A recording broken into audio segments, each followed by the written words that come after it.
Imagine a scenario where the villainous figure in your preferred true crime series is not the psychopathic mastermind, but rather a sociopathic disruptor, or possibly the reverse. A binge session of those gripping favorite murder documentaries led my friends and me into a spirited discussion. Obviously, he was a psychopath. Absolutely not. He was a sociopath. All eyes shifted to me, the group's unofficial medical scholar, suddenly tasked with unraveling this complex enigma once and for all.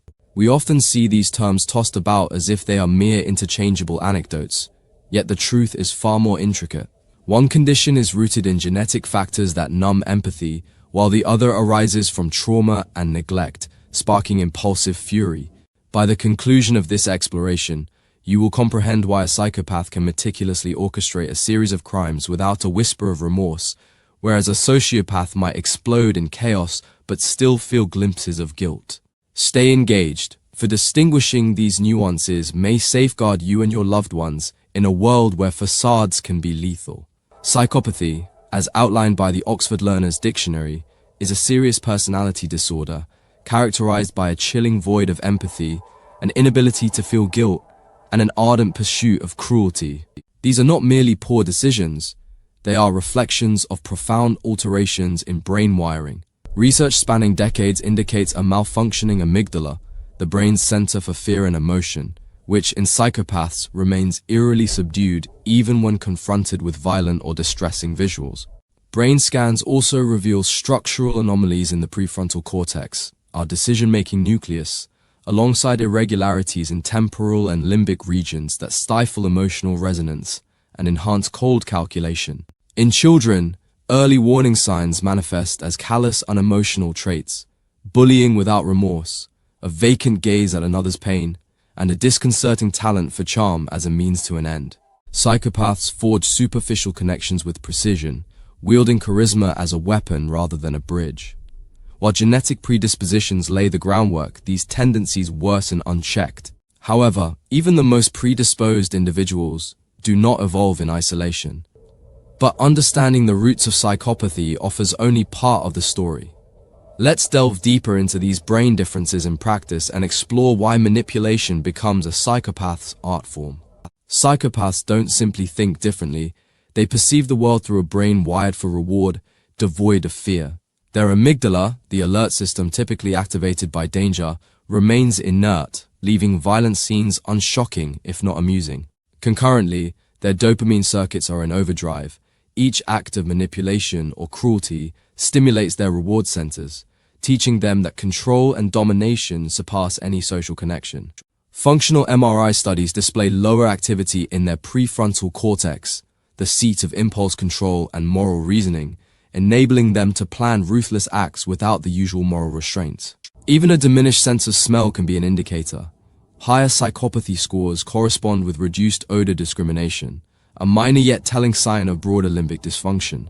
These combined anomalies transform empathy into a myth and strategic exploitation into second nature, preparing the ground for crimes executed with chilling precision. Psychopathy's cold logic does not exist in isolation. Environment still influences the outcome. Next, we'll examine how childhood traits may cement or soften these wiring deviations, revealing the brutal interplay between nature and nurture. Conversely, sociopathy originates not from solid genetic architecture, but from the scarred foundation of a turbulent upbringing or brain injury. The Oxford Learner's Dictionary defines a sociopath as an individual whose antisocial behaviors arise from environmental factors, such as neglect, abuse, or negative peer influence, rather than genetic disposition. Although their amygdala and prefrontal cortex may be intact, years of trauma remodel their stress responses, leaving them vulnerable to impulsive aggression and erratic episodes. Unlike psychopaths, sociopaths can experience fleeting remorse or guilt, yet these tend to be overshadowed by their impulses. They forge attachments within a small circle, family or close friends, where they may express genuine loyalty and vulnerability. However, outside this group, their empathy vanishes.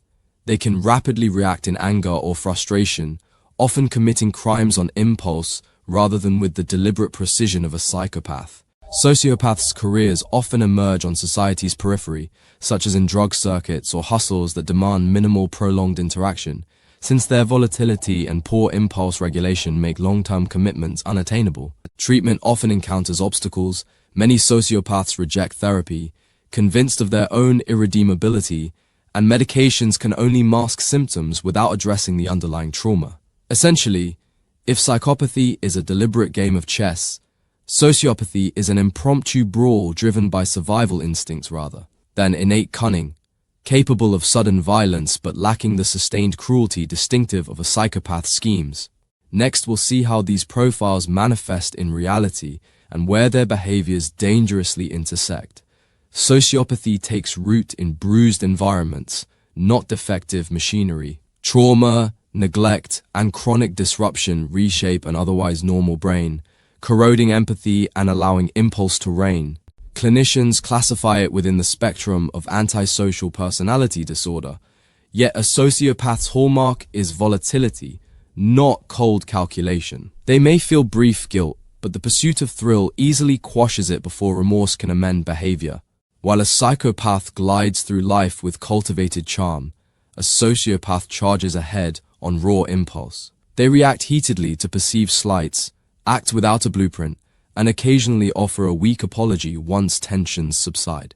This coexistence of attachment and aggression explains why a sociopath might fervently protect a sibling but unhesitatingly deceive an acquaintance. An upbringing marked by violence or inconsistent caregiving exacerbates the disorder, with studies showing juvenile detention centers often house inmates with severe early life abuse, a fertile ground for sociopathic tendencies. Early interventions focusing on emotional management can mitigate their trajectory, but if left unaddressed, sociopathy transforms life into a series of impulsive decisions and short-lived alliances. Understanding these origins clarifies why sociopaths erupt impulsively, while psychopaths devise extended plans.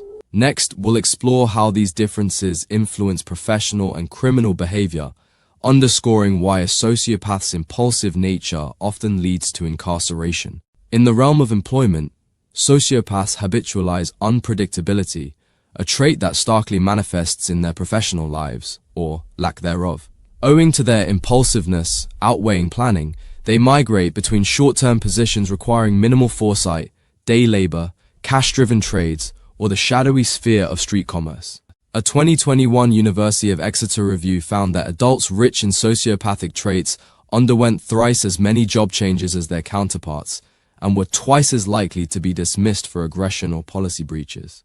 Observe within workplaces sudden tempers over trivial grievances, habitual tardiness, or an inclination to bypass ethics just this once. They may display moments of sincere loyalty, a small gesture for a favored colleague, subsequently undermining a supervisor before casually forgetting the incident. This same impulsiveness defines their criminal records. Reports suggest sociopathic offenders are apprehended more frequently than psychopathic ones, as their crimes occur impulsively, road rage, spur-of-the-moment thefts or brawls escalating rapidly. Absent a psychopath's meticulous blueprint, they often leave incriminating traces and disregard escape strategies. While treatment is feasible, it remains challenging. Cognitive behavioral programs aiming at impulse regulation can diminish reoffending rates, contingent on a sociopath recognizing the problem, a significant hurdle. Medications can subdue irritability, yet cessation leads to resurgent patterns. Witness these restless job transitions, impulsive offenses, and apathetic apologies, and you recognize a sociopath's signature turmoil. However, real-world behaviors defy strict categorization. Let's next explore the blurred boundaries, overlapping attributes that confound even experienced clinicians. Certain cases obscure the tidy distinction between calculated strategy and reckless aggression. Both psychopathy and sociopathy fall under the larger category of antisocial personality disorder, sharing common traits such as habitual deceit, thrill-seeking, and shallow contrition, which can confound even adept evaluators. A psychopath pressured enough may exhibit uncharacteristic violence, while a sociopath confronting a high-stakes scenario might surprise with unanticipated planning. The key difference lies in the overall behavioral pattern, not a singular incident. Begin by examining their scheme depth. a tactician rehearsing alibis, stashing escape funds, and maintaining consistency hints at psychopathy. Then observe how anger propels action. A snap shove or impulsive road rage indicates sociopathy, where emotion acts before reason intervenes. Finally, assess post-conflict behavior. A transient apology with continued misconduct suggests sociopathic instability. A nonchalant or absent apology points to psychopathic indifference. While no single sign is definitive, when strategic planning merges with a lack of remorse, psychopathy is likely. When volatility intermingles with fleeting remorse, sociopathy is probable. Identifying these patterns early furnishes insight into anticipating a calculated encounter or an unpredictable confrontation, a distinction critical in shaping responses. Popular culture provides vivid portrayals of these mindsets, and understanding these patterns makes the contrast illuminate before your eyes.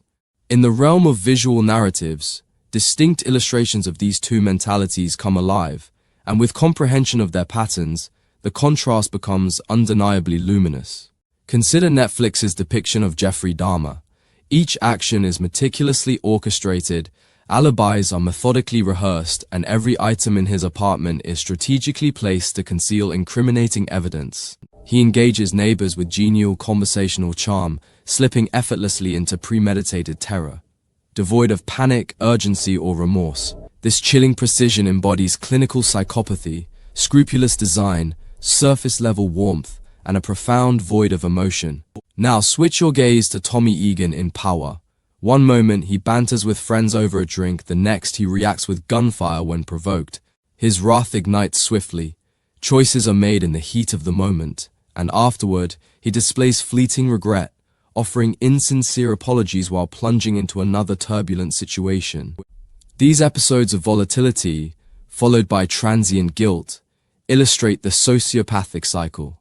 Both characters transgress both rules and bodies, yet their intentions, timing, and emotional legacies diverge starkly. Dahmer's offenses proceed with the precision of a chess match, Tommy's unfold like spontaneous street gambling.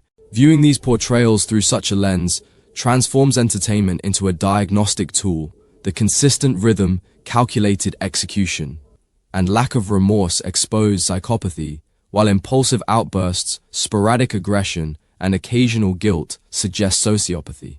Identifying such cinematic nuances sharpens one's ability to discern similar behaviors before life's unwritten scenarios begin to play. In the real world, origins and comprehensive profiles are rare. Instead, you encounter brief interactions leaving a peculiar trace. When someone's charm seems rehearsed and not genuine, take note of the flawless alignment of their narratives and their effortless navigation of sympathy. Such polished presentation is hallmark psychopathic sophistication. In contrast, if there's an energetic magnetism that quickly escalates to hostility over trivial offenses, it likely indicates sociopathic unpredictability. Consider the depth of planning. Individuals who maintain multiple phones, memorize contingencies, just in case, and consistently arrive with backup strategies are thinking several steps ahead, often not for innocent reasons. Conversely, those who embark on endeavors without preparation, falter under examination, or abandon projects midway are driven more by impulsiveness than foresight. Lastly, observe the emotional resonance. Post-harm, the psychopath's demeanor remains unsettlingly unperturbed. The sociopath might show a momentary glimpse of regret, a hurried apology, only to proceed with the same condemned behavior. By amalgamating these indicators, one can rapidly gauge risk. Serene calculation combined with a lack of empathy points to psychopathy, whereas erratic surges paired with brief remorse suggest sociopathy. Neither descriptor justifies the threat, yet discerning which cadence you confront allows for a safer retreat or an exit before their subsequent move dictates your own. Though both psychopaths and sociopaths don the visage of antisocial personality disorder, the underlying mechanisms differ drastically. Psychopathy stems from inherent neurological anomalies, a dulled amygdala, reward pathways drenched in dopamine, and a conscience perpetually silenced. This mix engenders deliberate charm, intricate schemes, and an icily detached absence of guilt. On the other hand, sociopathy is the product of emotional wounds. Formative chaos or trauma distorts an originally normal brain into erratic behavior, spontaneous criminality, and flickering remorse.